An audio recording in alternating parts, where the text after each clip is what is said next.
Doctor Priyanka Krishna ಮಕ್ಕಳ ವೈದ್ಯರಿದ್ದಾರೆ. Madam ನಮಸ್ಕಾರ, ಕಾರ್ಯಕ್ರಮಕ್ಕೆ ಸ್ವಾಗತ. ಇನ್ನು ಡಯಟಿಷಿಯನ್ ಧನುಷ್ ಇದ್ದಾರೆ. ಸರ್ ನಮಸ್ಕಾರ, ಕಾರ್ಯಕ್ರಮಕ್ಕೆ ಸ್ವಾಗತ.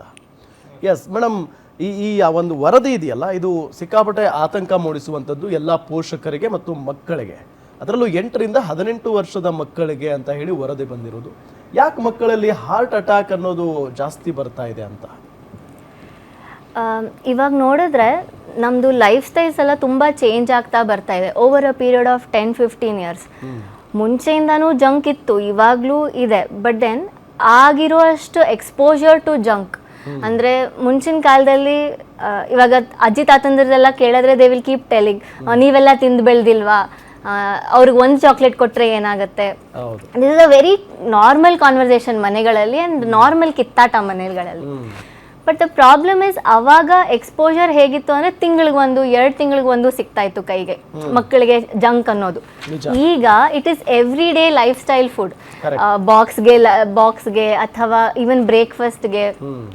ಐ ನೋ ನನ್ನ ಪೇಷಂಟ್ಸೇ ತುಂಬ ಜನ ಮ್ಯೂಸಿಲಿ ಆ್ಯಂಡ್ ಕಾರ್ನ್ಫ್ಲೇಕ್ಸ್ ತಿನ್ಕೊಂಡು ಸ್ಕೂಲಿಗೆ ಹೋಗ್ತಾರೆ. ಹೌ ಹೆಲ್ದಿ ಇಟ್ ಈಸ್ ಅನ್ನೋದು ಒಂದು ಪ್ರಶ್ನೆ. ಒಂದು ಶುಗರಿ ಫುಡ್ಡು, ತುಂಬ ಈ ಚಿಪ್ಸು, ಪ್ರಾಸೆಸ್ಡ್ ಫುಡ್ಡಲ್ಲಿ ಹೈ ಸಾಲ್ಟ್ ಇಂಟೇಕ್ ಇರುತ್ತೆ. So all this is absolutely not healthy ಮಕ್ಕಳಿಗೆ. ಯಾಕೆಂದರೆ ಅಷ್ಟು ಶುಗರ್ ಲೋಡ್, ಸಾಲ್ಟ್ ಲೋಡ್ ಮಕ್ಕಳು ತೊಗೊಳಕ್ಕಾಗೋದಿಲ್ಲ ಅಂತ.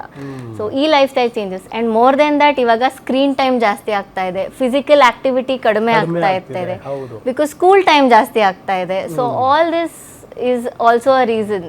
ನೋಡಿ, ಈಗ ಅವ್ರು ಹೇಳ್ತಾ ಇದ್ದಾರೆ, ಆ ಅಧ್ಯಯನದ ಪ್ರಕಾರ 8 ರಿಂದ 18 ವರ್ಷದ ಒಳಗಿನ ಮಕ್ಕಳು, ಜೊತೆಗೆ ಸ್ವಲ್ಪ ಜಾಸ್ತಿ ತೂಕ ಇರುವಂತ ಮಕ್ಕಳಲ್ಲೇ ಇದು ಕಾಣಿಸ್ಕೊಳ್ತಾ ಇದೆ ಹಾರ್ಟ್ ಅಟ್ಯಾಕ್ ಅಂತ. ತೂಕ ಸಹಜವಾಗಿ ಮಕ್ಕಳು ಅಂತಂದ್ರೆ ತೂಕ ಇದ್ದೇ ಇರ್ತಾರೆ. ತೂಕ ಬೆಳೆಯೋದಕ್ಕೆ ಇನ್ನೊಂದು ಕಾರಣನೂ ಇದೆ ಅಲ್ವಾ, junk food intake, ultra processed food, ತುಂಬ ಕಾರ್ಬ್ ಇಂಟೇಕ್. ಇವಾಗ ಇವನ್ ನಾರ್ಮಲ್ ಫುಡ್ ಆದ್ರೂ ಫೈಬರ್, ಪ್ರೋಟೀನ್, ಕಾರ್ಬ್ಸ್ ಎಲ್ಲಾನು ಬೇಕಾಗತ್ತೆ. ಬರೀ ಅನ್ನ ಸಾರು ತಿನ್ನೋದ್ರಲ್ಲಿ it will not give a whole nutrition. So full nutrition ಪ್ಯಾನಲ್ನು ಫಾಲೋ ಮಾಡಬೇಕಾಗಿ ಬರುತ್ತೆ. ಸೊ ಹಾಗಾಗಿ ಒಬೇಸಿಟಿನೂ ಜಾಸ್ತಿ ಆಗುತ್ತೆ. ಒಬೇಸಿಟಿಯಿಂದ ಮೈಯಲ್ಲಿರೋ ಇನ್ಸುಲಿನ್ ರೆಸಿಸ್ಟೆನ್ಸ್ ಜಾಸ್ತಿ ಆಗುತ್ತೆ, ಅರ್ಲಿ ಡಯಾಬಿಟಿಸ್ ಆಗುತ್ತೆ. ಕರೆಕ್ಟ್. ಧನುಷ್, ನಾವು ವರದಿಯನ್ನ ಗಮನಿಸಿದಾಗ ಸಹಜವಾಗಿ ಒಂದು ಆತಂಕಕಾರಿ ಬೆಳವಣಿಗೆ ಏನಪ್ಪ, ಪುಟ್ ಮಕ್ಕಳಿಗೆಲ್ಲ ಇದು ಹಾರ್ಟ್ ಅಟ್ಯಾಕ್ ಅನ್ನೋದು ಬರ್ತಾ ಇದೆಯಲ್ಲ ಅಂತ ಹೇಳಿ. ನೀವು ಡಯಟಿಷಿಯನ್ ಆಗಿರೋ ಕಾರಣ ಏನು ಹೇಳ್ತೀರಿ ಮಕ್ಕಳ ವಿಚಾರಕ್ಕೆ ಸಂಬಂಧಪಟ್ಟಂತೆ? ಸರ್, ಆ್ಯಕ್ಚುಲಿ ನಾವು ಕ್ಲಿಯರ್ ಆಗಿ ನೋಡ್ಬೋದು, ಮಕ್ಕಳಲ್ಲಿ ಏನೋ ತೊಂದರೆ ಆದರೆ ಕಾಲೇಜದು ಸ್ಕೂಲ್ಸಲ್ಲೂ ಅಷ್ಟೇ ಕೆಲವೊಂದು ಕಡೆ ಏನಾಗುತ್ತೆ, ರೆಕಗ್ನೈಸ್ ಮಾಡಲ್ಲ ಏನಾಗ್ತಾ ಇದೆ ಅಂತ. ಹುಷಾರಿಲ್ಲ ಅಂದ್ರೆ ಆಯ್ತು ಇಂದೋಗಿ ಮಲ್ಕೊಳ್ಳಿ ಅಥವಾ ಲೀವ್ ತಗೊಳ್ಳಿ, ಜನರಲ್ ಆಗಿ ಹೇಳ್ಬಿಡ್ತಾರೆ. ಬಟ್ ಅದು ರೆಕಗ್ನೈಸ್ ಮಾಡಲ್ಲ ಆಕ್ಚುಲಿ ಏನ್ ಕಾಸ್ ಇದೆ ಅಂತ. ಲೈಕ್ ಇವನ್ ಅಷ್ಟು ಈಸಿಯಾಗಿ ಗೊತ್ತೂ ಆಗಲ್ಲ. ಹೌದು, ನೋಡಿದ ತಕ್ಷಣ ಅಲ್ವಾ ಅದು ರೋಗ ಲಕ್ಷಣಗಳು ಅವ್ರಿಗೂ ಐಡೆಂಟಿಫೈ ಮಾಡೋಕ್ಕಾಗಲ್ಲ. ಸೊ ಅಲ್ಲಿ ಏನ್ ಮಾಡ್ತಾರೆ, ಹೋಗಿ ಮಲ್ಕೊಳ್ಳಿ ಅಂತಾರೆ. ಸಡನ್ ಆಗಿ ಕಣ್ಣು ಕಾಣ್ದಿರೋದು ಅಥವಾ ಸುಸ್ತಾಗೋದು, ತೀವ್ರ ಬೆವರ್ತಾ ಇರೋದು, ಇವೆಲ್ಲ ಒಂದು ರೋಗ ಲಕ್ಷಣ, ಅದು ಈಸಿಯಾಗಿ ಗಮನಿಸಬಹುದು.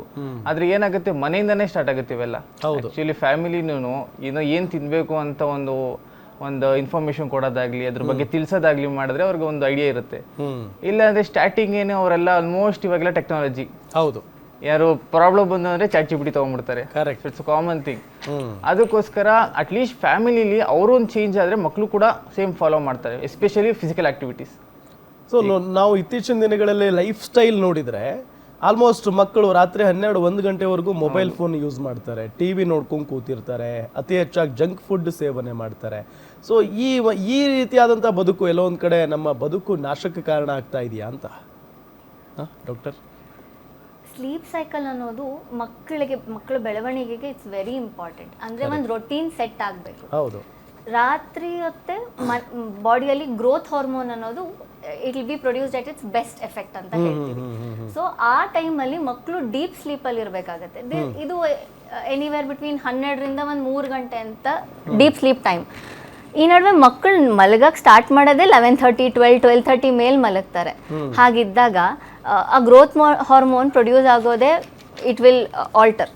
ಗ್ರೋತ್ ಹಾರ್ಮೋನ್ ಅನ್ನೋದು ಬರೀ ಹೈಟ್ ವೇಟ್ ಬೆಳವಣಿಗೆಗೆ ಒಂದೇ ಅಲ್ಲ, ಇನ್ಸುಲಿನ್ ಪ್ರೊಡಕ್ಷನ್, ಬಾಡಿಯಲ್ಲಿ ಬೇರೆ ಫಂಕ್ಷನ್ ಎಲ್ಲದಕ್ಕೂ ಗ್ರೋತ್ ಹಾರ್ಮೋನ್ ತುಂಬಾ ಮುಖ್ಯವಾಗುತ್ತೆ.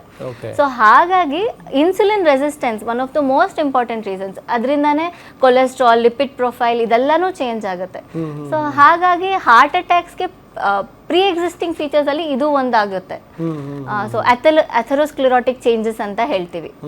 ಅಂದ್ರೆ ಕೊಬ್ಬಿನಂಶ ವೇನ್ಸ್ ಅಲ್ಲಿ ಕೊಬ್ಬು ತುಂಬಿಕೊಳ್ಳೋದಿರುತ್ತಲ್ಲ, ಸೊ ಹಾಗಾಗಿ these are all the predisposing factors ಅದಕ್ಕೆ. ಇದೆಲ್ಲ ಒಂದು ಕಾರಣಗಳು. ಓಕೆ, ನಾವು ಸಾಮಾನ್ಯವಾಗಿ ಮಕ್ಕಳು ಅಂತ ಬಂದ್ರೆ ಯಾವುದೇ ಕಾರಣಕ್ಕೂ ಹಾರ್ಟ್ ಅಟ್ಯಾಕ್ ಆಗಲ್ಲ, ಮೇ ಬಿ ಒಂದು 50+ 60+ ಅನ್ನೋರಿಗೆಲ್ಲ ಹಾರ್ಟ್ ಅಟ್ಯಾಕ್ ಜಾಸ್ತಿ ಅಂತ ಕೇಳಿರ್ತೀವಿ. ಬಟ್ ಇತ್ತೀಚಿನ ವರದಿಗಳನ್ನ ನೋಡಿದಾಗ ಮತ್ತು ಇತ್ತೀಚೆಗೆ ಆಗ್ತಾ ಇರುವಂತ ಘಟನೆಗಳನ್ನ ನೋಡಿದಾಗ ಹೆಚ್ಚಾಗಿ ಮಕ್ಕಳಲ್ಲೇ ಕಾಣಿಸ್ಕೊಳ್ತಾ ಇದೆ. ಅಂದ್ರೆ ಅದು ಈಗ ತಂದೆ ತಾಯಿಗಳಿಗೂ ಅಥವಾ ಅವ್ರ ಪೂರ್ವಜರಿಗೆ ಇರುತ್ತೆ, ಸೊ ಅದು ಮಕ್ಕಳಿಗೆ ಟ್ರಾನ್ಸ್ಫರ್ ಆಗಿರುತ್ತೆ. ಸೊ ಹಂಗೇನಾದ್ರೂ ಬಂದಿರುತ್ತಾ ಆ ಹಾರ್ಟ್ ಅಟ್ಯಾಕ್? ಅದು ಕೂಡ ಒಂದು ಕಾರಣ, ಜೆನೆಟಿಕಲ್ ಕಂಜನೈಟಲ್ ಇಶ್ಯೂಸ್ ಇರಬಹುದು. ಅದು ಫ್ಯೂ ಪರ್ಸೆಂಟೇಜ್, ಅದು ಮುಂಚಿನಿಂದನೂ ಬಂದಿರೋದು. ಬಟ್ ಇವಾಗ ಇತ್ತೀಚೆಗೆ ಜಾಸ್ತಿ ಆಗ್ತಿರೋ ಕಾರಣ definitely life style is one major contribution. Life style, inactivity, ಕಡಿಮೆ ಫಿಸಿಕಲ್ ಆಕ್ಟಿವಿಟಿ, ತುಂಬಾ ಸ್ಟ್ರೆಸ್ಸು ಮಕ್ಕಳಿಗೆ because of exposure. Social media ಆಗಿರಬಹುದು, ಇನ್ಕ್ರೀಸ್ಡ್ ಸ್ಕ್ರೀನ್ ಟೈಮ್ ಆಗಿರಬಹುದು, ಅದರಿಂದನೂ. ಸೊ ಆಕ್ಟಿವಿಟಿ ಕಡಿಮೆ ಆಗ್ತಾ ಇದೆ, physical activity. 1 hour of good physical play is very important ಅಂತ ಹೇಳ್ತೀವಲ್ಲ. ಇನ್ನೊಂದು, ಈಗ ಎಂಡೋಥೀಲಿಯಂ ಡ್ಯಾಮೇಜ್ ಆದಂತ ಮಕ್ಕಳಿಗೆ ಹಾರ್ಟ್ ಅಟ್ಯಾಕ್ ಆತಂಕ ಜಾಸ್ತಿ ಅಂತೆ. ಸೊ ಏನಿದು ಎಂಡೋಥೀಲಿಯಂ ಅಂತ ಅಂದ್ರೆ? ಎಂಡೋಥೀಲಿಯಲ್ ಡ್ಯಾಮೇಜ್ ಅನ್ನೋದು ಒಂದು ಈ ವೇನ್ಸ್ ಅಲ್ಲಿ ಅಥವಾ ರಕ್ತನಾಳಗಳಲ್ಲಿ ಲೇಯರ್ಸ್ ಇರುತ್ತೆ, 2-3 ಲೇಯರ್ ಇರುತ್ತೆ. ಅದರಲ್ಲಿ ಡ್ಯಾಮೇಜ್ ಅಂತ ಹೇಳ್ತೀವಿ. It is one of the predisposing factors for heart attack ಅಂತ. ಅದು ಏನಕ್ಕಾಗುತ್ತೆ, ಒಂದು ಮುಂಚೆಯಿಂದನೂ ಏನಾದರೂ ಫಿಸಿಕಲ್ ಕಂಡೀಷನ್ ಇದ್ರೆ ಅಥವಾ ಕಂಜನೈಟಲ್ ಹಾರ್ಟ್ ಡಿಸೀಸಸ್ ಈ ಥರ ಕಂಡೀಷನ್ಗಳಲ್ಲಿದ್ದರೆ ವ್ಯಾಸ್ಕ್ಯುಲರ್ ಚೇಂಜಸ್ ಆಗುತ್ತೆ. ಅಥವಾ ತುಂಬ ಈ ಹೈ ಸಾಲ್ಟ್ ಡಯಟು, ತುಂಬ ಪ್ರಾಸೆಸ್ಡ್ ಫುಡ್ ತಿನ್ನೋದ್ರಿಂದ ತುಂಬ ಫ್ಯಾಟ್ ಡೆಪಾಸಿಷನ್ ಆಗುತ್ತೆ, ಅದರಿಂದನೂ ಆಗುತ್ತೆ. Excessive exposure to smoking, pollution, ಇದರಿಂದನೂ ಆಗುತ್ತೆ. ಸೊ ಈ ಥರ ಹಲವಾರು ಕಾರಣಗಳಿಂದ ಎಂಡೋಥೀಲಿಯಲ್ ಡ್ಯಾಮೇಜ್ ಆಗುತ್ತೆ.